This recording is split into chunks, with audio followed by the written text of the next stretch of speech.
નમસ્કાર. ઓમ વક્રતુંડ મહાકાય સૂર્યકોટી સમપ્રભુ નિર્વિઘ્નમ કુરુ મે દેવ સર્વ કાર્યેષુ સર્વદા. નવું વર્ષ 2025નું કેવું રહેશે એ વિષય ઉપર આપણે થોડી વાતો કરીએ છીએ. અંકશાસ્ત્ર મુજબ 2025નો સરવાળો થાય છે 9 અને 9નો આંક અંકશાસ્ત્ર મુજબ ન્યુમરોલોજી મંગળનો ગણાય છે. મંગળ એ શક્તિનો કારક છે, પૂર્ણાંક કહેવાય છે.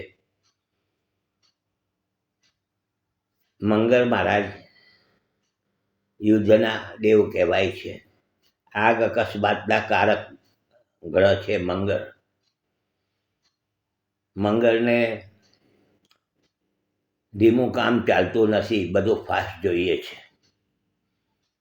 હવે જ્યારે વર્ષની શરૂઆત થાય છે ત્યારે મંગળ મહારાજ નિર્બળ રાશિમાં ચાલે છે, કર્ક રાશિમાં. કર્ક રાશિ એ ચંદ્રની રાશિ છે.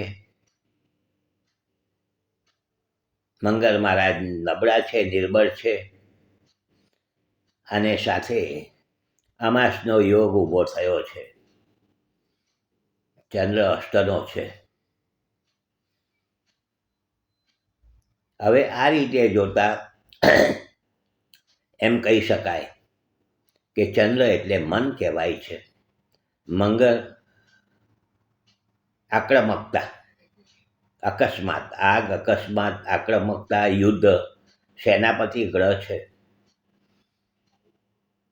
તો આવી રીતે આ વર્ષમાં 2025ના સાલમાં એમ કહી શકાય કે આગ અકસ્માતના બનાવ થોડા વધુ બને. એક્સિડન્ટ, આગ અકસ્માત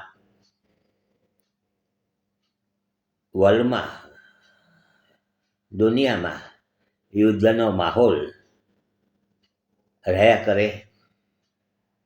મંગળ છે એટલે વર્ચસ્વ જમાવવાની કોશિશ કરે, સેનાપતિ છે એટલે એકબીજા દેશો પોતાના ઉપર વર્ચસ્વ જમાવવા માટે, દેશ અને દુનિયામાં વર્ચસ્વ જમાવવા માટે ઘણી વખત ખોટા નિર્ણયો પણ કરી શકે છે.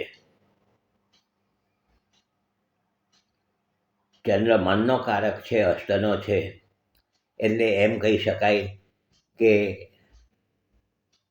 લોકોને પણ કંઈ ખ્યાલ આવે નહીં, અસમંજસ એટલે કે શું કરવું શું નહીં કરવું, અને લોકો પણ થોડાક ટેન્શનમાં ઊભા રહ્યા કરે.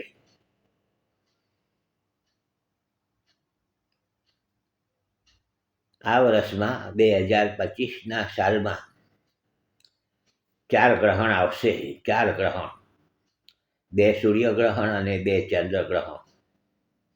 ફાગણ મહિનામાં આપણું જે વાત કરીએ તો ફાગણ મહિનામાં 2 ગ્રહણ આવશે અને ભાદરવા મહિનામાં 2 ગ્રહણ આવશે. કારણ કે અમાસે આ ગ્રહણ છે તે તારીખના હિસાબે થતા નથી, પરંતુ પૂનમ અને અમાસને લઈને થાય છે. એટલે ફાગણ મહિનાની પૂનમ અને ફાગણ મહિનાની અમાસે ગ્રહણ, ભાદરવા મહિનાની પૂનમ અને ભાદરવા મહિનાની અમાસનું ગ્રહણ.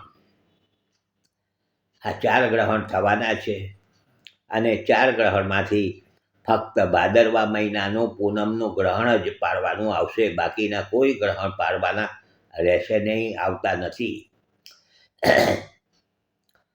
હવે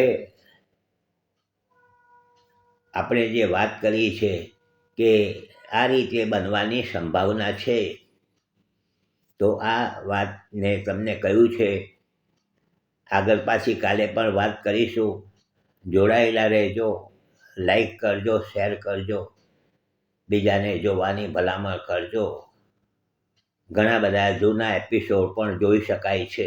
આગળ ઘણા બધા યુટ્યુબમાં એપિસોડ કર્યા છે, ટીવીમાં તો બહુ એપિસોડો કર્યા, ખૂબ બધા પુસ્તકો લખ્યા, પરંતુ હવે યુટ્યુબમાં આગળના જૂના એપિસોડ પણ આપ જોઈ શકો છો. અને કાલે પાછા મળીશું. આના અનુસંધાને આગળ વાત કરવાની છે. જોડાયેલા રહેજો. હસમુખલાલ ઝવેરીના સૌને નમસ્કાર. જય શ્રી કૃષ્ણ. ઓમ નમઃ શિવાય.